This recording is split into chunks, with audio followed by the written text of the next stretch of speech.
Guys, আপনাদের পকেটে যদি 300 টাকা থাকে এখনই চলে আসুন এই বরিশালের সুন্দরময় জায়গা। আর হ্যাঁ, এটা বরিশালের বরগুনা জেলায় অবস্থিত। এত সুন্দর একটা জায়গা, আপনারা না আসলে বুঝতেই পারবেন না এই জায়গাটা কতটা সুন্দর।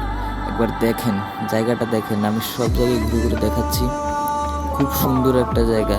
পকেটে যদি 300 টাকা থাকে মাত্র, তাহলে এই জায়গাটা সুন্দরময় বরিশালের এই জায়গাটা ঘুরতে আসতে পারবেন। খুব সুন্দর একটা জায়গা, না আসলে বুঝতেই পারবেন না এটা এত সুন্দর একটা জায়গা।